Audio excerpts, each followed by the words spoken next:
Hey everybody, this is En route, and today we're talking about the fog of youth. And the reason why I want to talk about the fog of youth is because in this world, we say, okay, you're 21, you're an adult, but that's not true. Okay, that's not true. When you're in your 20s, you're not an adult. Okay, and I know people like to think, oh, you're an adult. You're not an adult. Yes, you can go to work and listen to a boss and do what you're told. But you're at that in your 20s, for the most part, you're not really like a leader. Some people could be, depending on the way they grew up, but you're not really a leader, right? You're just kind of figuring it out. You're following the leader because you're young. You're still a kid. And the problem is that, we have a big generation of people who, they're just like, oh, extended adolescence, extended youth, you guys. But it's just like, we have the potential, genetically, we have the potential to live past 140 years old, yet we don't. And why is that? It is because we push ourselves into adult. Society pushes everybody into adulthood very quickly, despite the fact that it's not that simple. And then instead of having a bunch of mentors around and people to pass the baton and teach us how to make things better in society, you have a lot of older people that sabotage younger people, take advantage of younger people, lie to younger people, so that they don't have that young, youthful competition.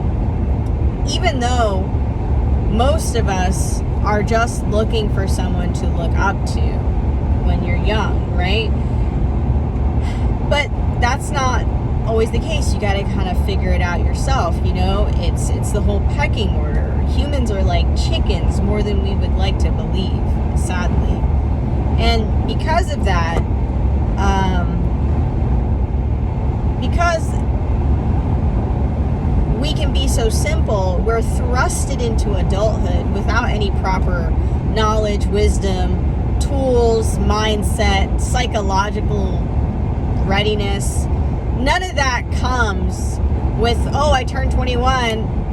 Yes, I'm just so smart. I'm just so wise. I'm just such an adult. No, that doesn't happen.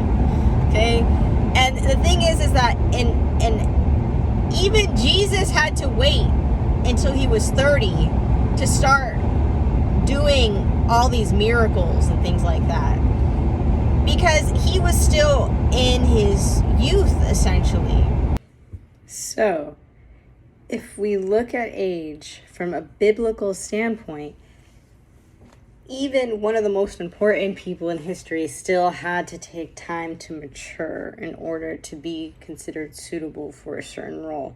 You can't walk right out of college and become a president, because that just wouldn't make sense. A freshman college student usually doesn't have enough life experience to even run a household, nonetheless a country.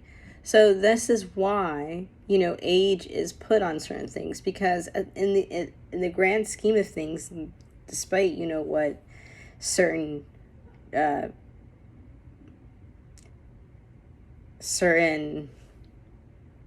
extremist communities would say about, people being, too old, like you're old maid at 25 and things like that.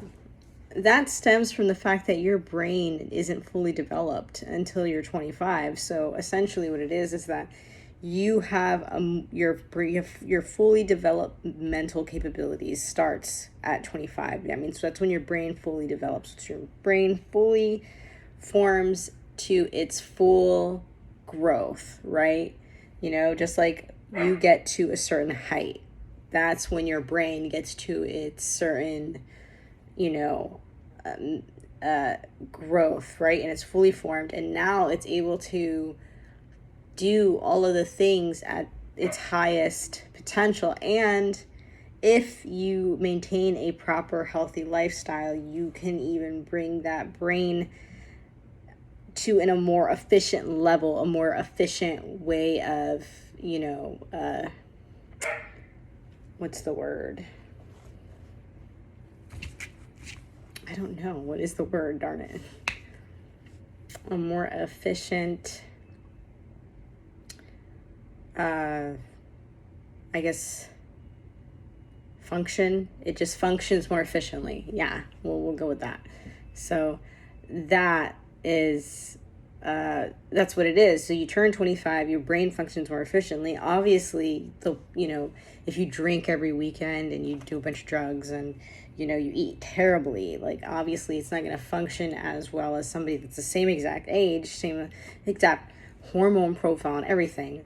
It's going to be very different from someone who, lifestyle to lifestyle. Okay. So, across, similar people, depending on lifestyle, will determine their outcome. So, it is what it is, right? And with that understanding, with that knowledge, and with the knowledge that we have the capacity to live to well past 147 years, I believe, a lot of the things that we are dealing with that has caused us to have a suppressed amount of lifespan, I think, is due to our exposure and the way that we go about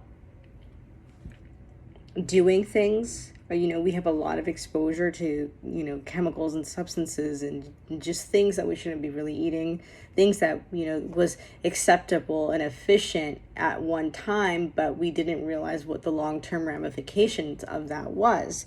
And so becoming better at practicing the long-term ramification testing for things that we're implementing is going to be one of the most important things that we start to make, like, be super ridiculous and chaotic, like, not chaotic, like super, excuse my language, but anal about. Because if we're not, we're going to keep suppressing our ability to have that more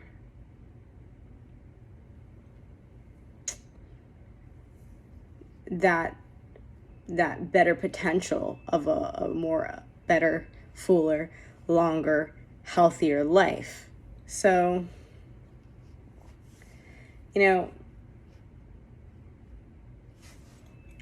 fog of youth should be something that we talk about, because besides the health, let's think about what you, before you're 25 years old, and even at 25, see, and this is another thing, oh man, there's just so much to get into. So let me go with this. So after you get out of the fog of youth, or your brain fully develops at the age of 25, right?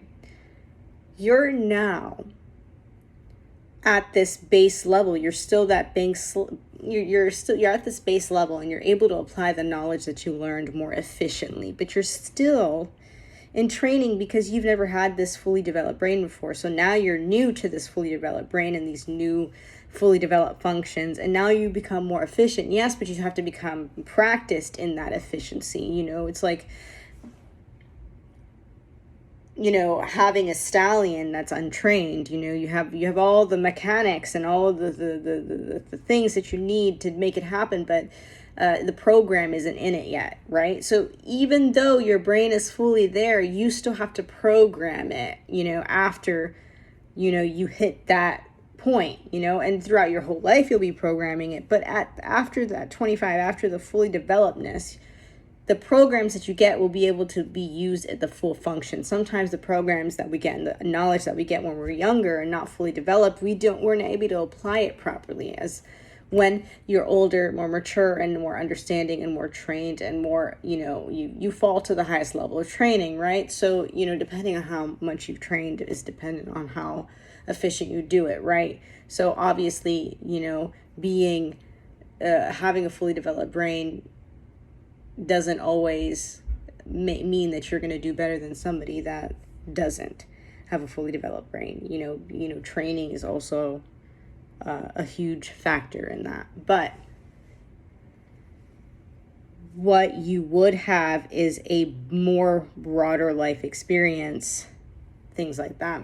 So great. We've established that we still have to be programmed. We can have all the mechanics, all the machinery, everything there, but we still have to be programmed to have a certain level of training, have a certain level of understanding, right?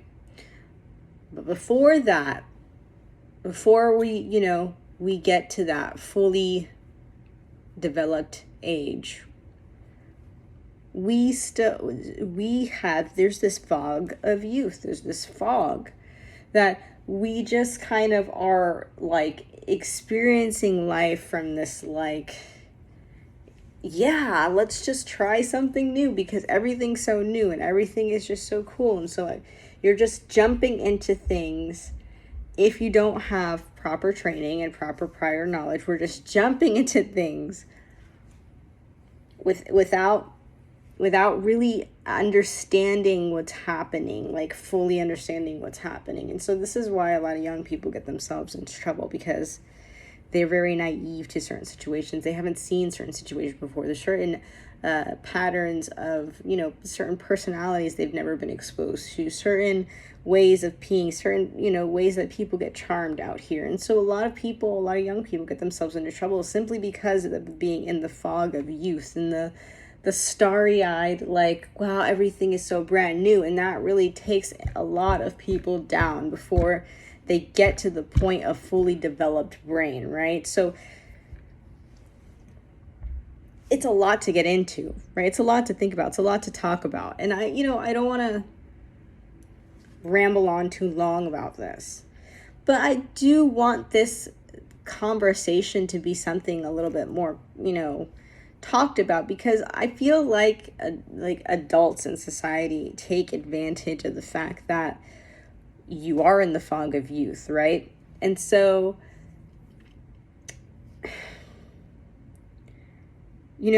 they know what it's like to be in the fog of youth. And so because they know that we probably don't have the best or deepest or fullest understanding of what's going on, we tend to get taken advantage of. And I just wish there were so many situations where I'm like, I wish I knew better, but I didn't. And it was because I wasn't even fully developed in the brain or anything like that. So, I find it very interesting how society will tell you that you can have all these responsibilities. You can, have this or that, but you're not like a fully developed person. And with, science and everything,